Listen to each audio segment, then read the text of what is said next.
আসসালামু আলাইকুম প্রিয় ফুটবল ফ্যান্স। ইউরোর ফাইনাল ম্যাচের সময় এটা যেখানে স্পেন ইংল্যান্ডের বিপক্ষে মুখোমুখি হবে আর আমাদের ফুটবল ভক্তদের জন্য একেবারে নিখাদ উত্তেজনায় ঠাসা একটা ফাইনাল ম্যাচই অপেক্ষা করছে। সত্যিকার অর্থে একেবারে ক্লাসিক একটা ইউরো ফাইনাল হিসেবে এই ম্যাচটাকে আপনি স্মরণ করতেই পারেন। আর আজকের এই ভিডিওতে ইউরোর ফাইনাল ম্যাচেরই সংক্ষিপ্ত একটা ম্যাচ প্রিভিউ করছি। ম্যাচ পূর্ববর্তী সময়ের সকল আপডেট আপনাদেরকে জানিয়ে দেওয়ার চেষ্টা করছি।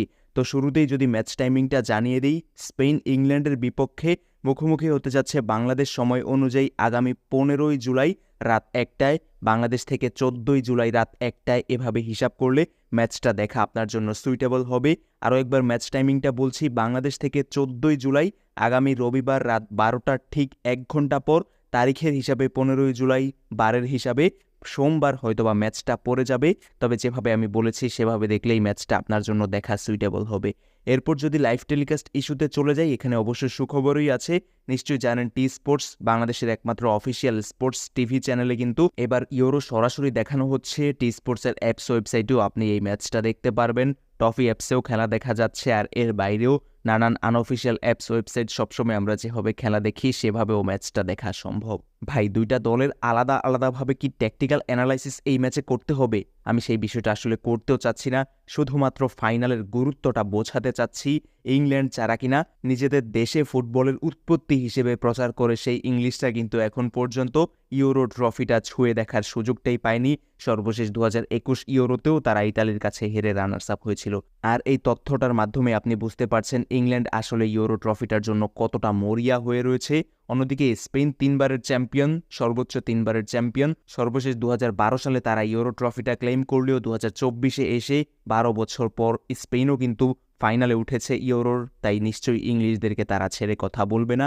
দুইটা দলের ওভারঅল ফর্ম বিবেচনা করলে স্পেনের তুলনায় ইংল্যান্ড যে পিছিয়ে থাকবে এমনটা নয়, আবার স্পেন যে ইংল্যান্ডের তুলনায় যোজন যোজন এগিয়ে এমনটাও আসলে নয়। স্লাইড দিয়ে আমি স্পেনকে খানিকটা ফেভারিট হিসেবেই ধরে নিচ্ছি এবারের ইউরো ফাইনালে।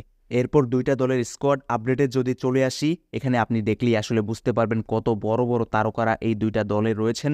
স্পেনের দলটাকে দিয়ে যদি শুরুটা করি, গোলবারের নিচে উনাই সিমন রয়েছেন। ডিফেন্সে নিষেধাজ্ঞা কাটিয়ে দানি কারভাল এই ম্যাচে ফিরবেন, তার সঙ্গে নরম্যান্ড, আইমেরিক লাপোর্তে এবং মার্ক কুকুরিয়া থাকবেন। মিডফিল্ডে ফ্যাবিয়ান রুইস, রোদ্রি এবং দানি ওলমো থাকবেন। ফরওয়ার্ড লাইনআপে লামিন ইয়ামাল, আলভারো মোরাতা এবং নিকো উইলিয়ামস।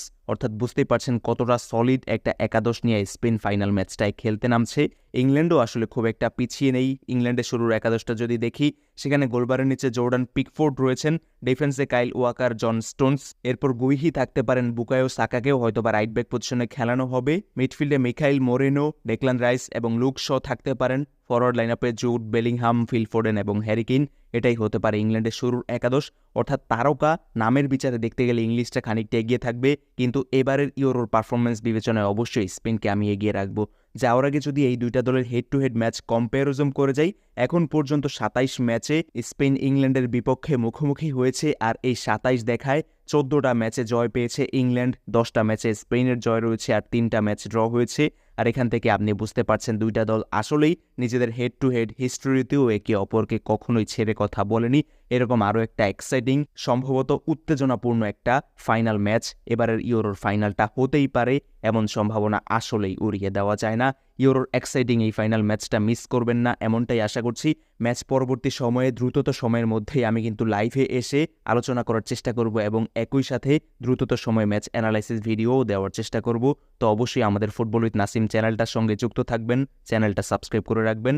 একই সাথে আপনি যদি ফেসবুকে প্রথমবার আমাদের এই ভিডিওটা দেখে থাকেন, অবশ্যই আমাদের ফেসবুক পেজটাও লাইক ফলো দিয়ে রাখবেন। ধন্যবাদ সবাইকে।